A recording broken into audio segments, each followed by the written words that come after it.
Hello everyone, welcome back to the channel मोटावे accounts. So आज की इस वीडियो में हम कंटिन्यू करेंगे हमारे लास्ट चैप्टर जो कि इनकरेज एडमिशन ऑफ पार्टनर को। हमने लास्ट क्लास में देखा था accounting for goodwill goodwill at the time of admission of A partner. आज इसको हम आगे बढ़ाते हैं। सबसे पहले हमारे पास आता है goodwill already appears in the books.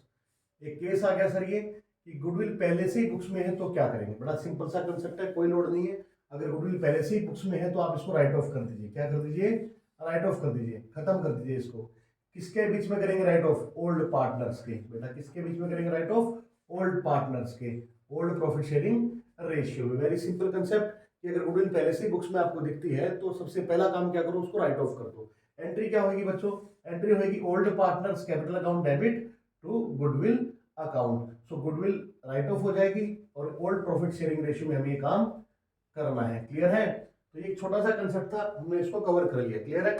आगे बढ़ते हैं। अब आता है accounting for reserves and accumulated profits oblique losses on admission of A partner. Partner का जब एडमिशन हो रहा है उस टाइम अगर हमारी बैलेंस शीट में प्रॉफिट्स पड़े हैं, रिजर्व्स पड़े हैं या लॉसेस पड़े हैं तो उसका क्या करना है। तो ये वही हमने चैप्टर 2 में भी पढ़ा था, वैसा सा ही कंसेप्ट है। चैप्टर 4 में भी इवन ये पढ़ेंगे। सो बेसिकली पर्सपेक्टिव चेंज हो रहा है और कुछ नहीं है। यहाँ पर क्या है, एडमिशन हो रहा है तो एक नया पार्टनर बिजनेस में आ रहा है। तो पॉइंट ये है कि जिस दिन नया पार्टनर आ रहा है उस दिन तक अगर उनके पास कुछ है तो वो ओल्ड पार्टनर्स का ही है। कुछ भी रिजर्व है, कुछ भी प्रॉफिट है, वो किसका है? ओल्ड पार्टनर का। सिंपल कंसेप्ट है कि जिस दिन पार्टनर आएगा उस दिन तक अगर कुछ भी हमारे पास रिजर्व या प्रॉफिट पड़े या लॉसेस पड़े वो किसके हैं? ओल्ड पार्टनर के। ओल्ड पार्टनर के हैं तो वो ओल्ड प्रॉफिट शेयरिंग रेशियो में ही बंटने चाहिए। एक क्लियर बात हो गई कि they belongs to old partners, they belong to old partners in their old profit sharing ratio. Again we have two alternatives here. First, अगर हम इन रिजर्व्स को ट्रांसफर करना चाहें कैपिटल अकाउंट्स में या प्रॉफिट्स को, या दूसरा हम इनको ट्रांसफर ना करना चाहें। ठीक है, तो इन दोनों केसेस को हम देख लेते हैं। सबसे पहला है when reserves and accumulated profits of losses to be transferred to partners capital account। जब हम चाहते हैं कि इन रिजर्व्स को और accumulated profit losses को हम ट्रांसफर कर दें किसमें? पार्टनर के कैपिटल अकाउंट में। तो सर हम क्या करेंगे? तो दो एंट्रियां हैं। एक एंट्री तो रिजर्व और प्रॉफिट्स के लिए, दूसरी एंट्री हमारी एक्यूमुलेटेड लॉसेस के लिए। पहली एंट्री क्या कहती है कि जो भी रिजर्व्स हैं, जो भी प्रॉफिट है, उनको क्या करो, ट्रांसफर कर दो ओल्ड पार्टनर के कैपिटल अकाउंट की ओल्ड रेशियो में। तो एंट्री बड़ी सिंपल हो गई। Reserve account debit, profit and loss account debit, workman compensation reserve WCR। आपको एग्जाम में फुल फॉर्म लिखनी है। Workman compensation reserve account debit, investment fluctuation reserve account debit. Investment fluctuation fund के नाम से भी आ सकता है। यहाँ पर वर्कमैन कंपनसेशन फंड के नाम से भी आपको पैसा मतलब देखने को बैलेंस शीट में मिल सकता है। To old partners capital account. Clear है? और यहाँ पर मैंने एक और चीज ब्रैकेट में लिखी है, WCR और IFR के आगे कि remaining after adjustment. That means ये एक कोई पर्टिकुलर रिजर्व बनाए गए हैं, कोई पर्टिकुलर इनका कोई रीजन है, मतलब कोई पर्टिकुलर फंक्शन है कि जिस काम के लिए बनाए गए हैं। ठीक है, वो स्पेसिफाइड वर्क, अगर उस स्पेसिफाइड काम के लिए अगेंस्ट कोई लाइबिलिटी है तो first meet out that liability and if reserve remains then that remaining reserve will be transfer to old partner. समझ आई? अगर वो काम होने के बाद कुछ बच गया तो ही पार्टनर को ट्रांसफर करना है। ऑब्वियसली बात है, बचेगा नहीं तो क्या ट्रांसफर करोगे। चलिए, इसके बाद है दूसरा, for transfer of accumulated losses. तो एंट्री हो जाएगी old partners capital account debit to profit and loss account to deferred revenue expenditure account. एक सिंपल सा कंसेप्ट दिमाग में बिठा लो। पार्टनर्स को अगर कुछ देना है फर्म को तो पार्टनर्स कैपिटल अकाउंट हमेशा क्या होंगे? क्रेडिट होंगे। और जब भी पार्टनर्स से फर्म को कुछ चार्ज करना है तो पार्टनर्स कैपिटल अकाउंट हमेशा डेबिट होते हैं। सिंपल सी बात है। ठीक है, तो और वैसे भी लाइबिलिटी है, फर्म के पॉइंट ऑफ व्यू से लाइबिलिटी होती है कैपिटल अकाउंट। तो जब लाइबिलिटी है तो लाइबिलिटी बढ़ेगी तो क्रेडिट होगी, लाइबिलिटी कम होगी तो डेबिट होगी। क्लियर है? तो old partners capital account debit to profit and loss account to deferred revenue expenditure account. हमारी यहाँ पे एंट्री होगी। डेफर्ड रेवेन्यू एक्सपेंडिचर क्या होता है?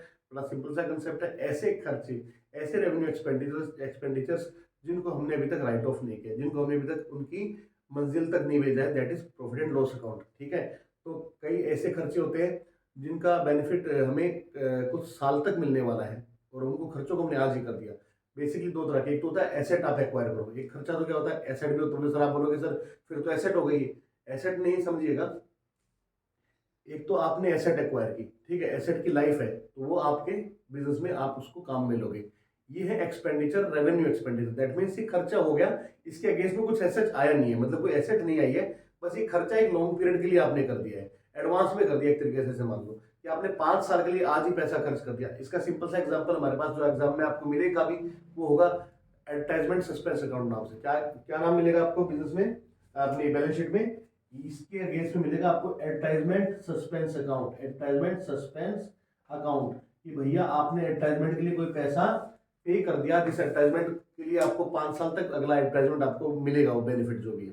तो आप जब अकाउंटिंग करते हो तो हमारा मैचिंग कंसेप्ट कहता है 11th क्लास का, अकाउंटिंग का बेसिकली आपने 11th क्लास में पढ़ा होगा, अगर पढ़ा होगा तो ठीक है। तो मैचिंग कंसेप्ट क्या कहता है कि आप अकाउंटिंग करते हो 12 मंथ पीरियड की, तो आपको उस 12 महीने के पीरियड का प्रॉफिट लॉस चाहिए, तो आप 12 महीने के पीरियड के ही रेवेन्यू लो और 12 महीने के पीरियड के ही एक्सपेंसेस लो। क्लियर है? आपको उस 12 महीने पीरियड के रेवेन्यू लेने हैं और उन रेवेन्यूज को कमाने के लिए जो खर्चा हुआ है वो 12 महीने का ही लेना, ऑब्वियस सी बात है। तो ये वो खर्चे हैं, ये वो एक्सपेंडिचर है जो आपको पूरा राइट ऑफ नहीं हो पा रहा। फॉर एग्जाम्पल आपने 5 लाख रुपए पे कर दिए, अब इन 5 लाख आपने 5 साल के लिए पे किए एडवर्टाइजमेंट के लिए, तो बेनिफिट जो है वो हर साल 1 लाख रुपए का मिल पाएगा, क्योंकि 5 लाख तो 5 साल के हैं। तो इस पूरे 5 लाख को आप अपना प्रॉफिट एंड लॉस में डेबिट नहीं कर पाओगे। ठीक है, क्यों नहीं कर पाओगे? क्योंकि आप प्रॉफिट लॉस निकाल रहे हो 1 साल का और ये खर्चा है 5 साल का, तो इसको हम प्रोपोर्शनेटली क्या करते हैं, राइट ऑफ करते हैं। तो जो राइट ऑफ नहीं कर पाते वो पार्ट हमें बैलेंस शीट में दिखता रहता है, तो ये वो पार्ट है जो अभी तक राइट ऑफ नहीं हुआ है, इसको अभी यहाँ पे राइट ऑफ हम कर देंगे। सो आप इसको नोट डाउन कर लीजिए फटाफट।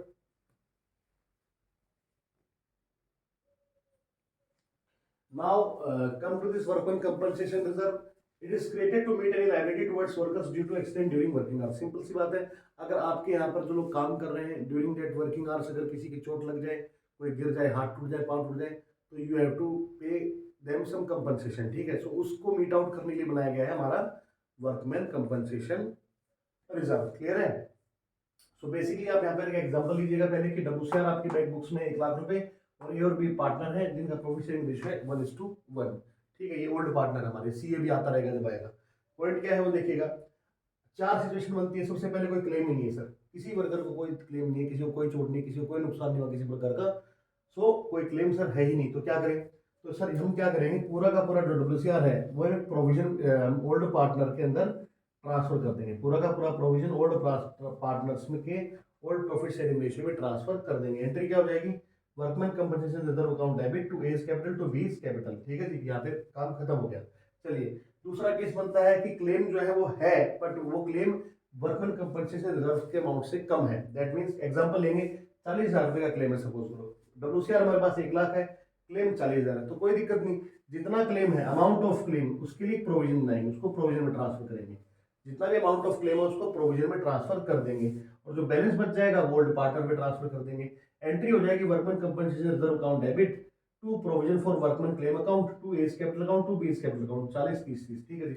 अब प्रोविजन क्या होता है, अगेन अगेन 11th क्लास का एक कंसेप्ट है।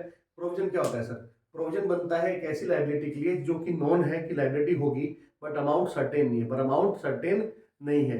ठीक है, तो हम क्या करते हैं, वो अमाउंट प्रोविजन में डाल देते हैं और फिर जब लाइबिलिटी होती है उससे वहां से पे कर देते हैं। अब यहाँ पर क्या है कि क्लेम है, क्लेम हमने क्या वर्ड यूज किया, क्लेम। दैट मीन्स अभी तक क्लेम फाइनली सेटल नहीं हुआ, ऐसा नहीं बोला कि कोर्ट ने कि भैया तुम पे कर दो इनको। ठीक है, 40,000 रुपए का क्लेम आने का हमको उम्मीद है कि 40,000 रुपए का क्लेम होगा, तो हम क्या करेंगे, 40,000 रुपए डब्ल्यूसीआर से प्रोविजन में डाल देंगे कि भैया ये तो नुकसान हो ही गया, ऐसा मान लेंगे, और बाकी का जो बचा हुआ है वो ओल्ड पार्टनर्स के ओल्ड प्रॉफिट शेयरिंग रेशियो में ट्रांसफर कर देंगे। ये कंसेप्ट यहाँ पे कवर हुआ। चलिए आगे बढ़ते हैं। मान लो क्लेम जो है डब्ल्यूसीआर के जितना है, एग्जांपल ले लो, क्लेम 1 लाख रुपए का है, डब्ल्यूसीआर भी हमारा 1 लाख रुपए का ही था, तो क्या करें, तो पूरा का पूरा डब्ल्यूसीआर क्या कर देंगे, प्रोविजन में ट्रांसफर कर देंगे। सिंपल सा केस है। तो WCR account debit to provision for workman claim account 1 lakh रुपए, कहानी खत्म। और लास्ट केस बचता है वो क्या है कि क्लेम ज्यादा हो जाए डब्ल्यूसीआर से, क्लेम इतना है कि डब्ल्यूसीआर भी खत्म हो रहा है, तो कोई दिक्कत नहीं, क्लेम ले लो, एग्जाम्पल ले लो 1,20,000 रुपए, तो क्लेम 1,20,000 रुपए है, तो हमारे पास डब्ल्यूसीआर 1 लाख रुपए, तो पूरा का पूरा डब्ल्यूसीआर क्या चल जाएगा, प्रोविजन में, पूरा पूरा डब्ल्यूसीआर कहाँ ट्रांसफर कर देंगे, प्रोविजन में। और जो बाकी डेफिशिएंसी बच जाएगी, जो 20,000 रुपए की कमी है, उसको हम एडजस्ट करेंगे थ्रू रिवैल्यूएशन अकाउंट, अभी आगे समझेंगे इसको, उसको एडजस्ट करेंगे थ्रू रिवैल्यूएशन अकाउंट। एंट्री हो जाएगी WCR account debit revaluation account debit to provision for workman claim account, 1,20,000 और 1,20,000। ठीक है जी, एक एंट्री हो गई। अब यहाँ पे समझिएगा ये बेसिकली लॉस हो रहा है, क्या हो रहा है भाई, 1 लाख रुपए का डब्ल्यूसीआर पड़ा था वो तो हमने दे दिया, इसके अलावा 20,000 रुपए हमें और पे करने हैं, तो ये क्या हो गया, ओल्ड पार्टनर्स को यहाँ पर लॉस हो रहा है, तो इस लॉस को हमने डाल दिया रिवोल्यूशन अकाउंट में। अब इस लॉस को हम लोग बांट देंगे ओल्ड पार्टनर के ओल्ड प्रॉफिट शेयरिंग रेशियो में, तो एक एंट्री तो ये होगी और दूसरी एंट्री यहाँ पर क्या हो जाएगी, for transfer of revaluation loss, जो रिवैल्यूएशन का लॉस हुआ है इसको ट्रांसफर करने की एंट्री होगी, तो old partners capital account debit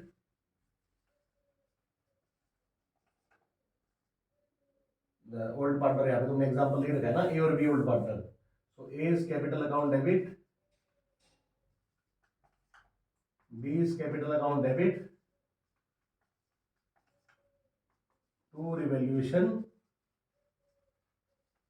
account. 20,000, sorry 20,000 तो टोटल हो गया, 10,000, 10,000 और 20,000, क्लियर है। तो यहाँ पर ये दूसरी एंट्री हम पास कर देंगे और ये हमारा कंसेप्ट यहाँ पे खत्म हो जाता है। इसको नोट डाउन कीजिएगा, चैप्टर सेकंड में भी मैंने आपको कराया हुआ है।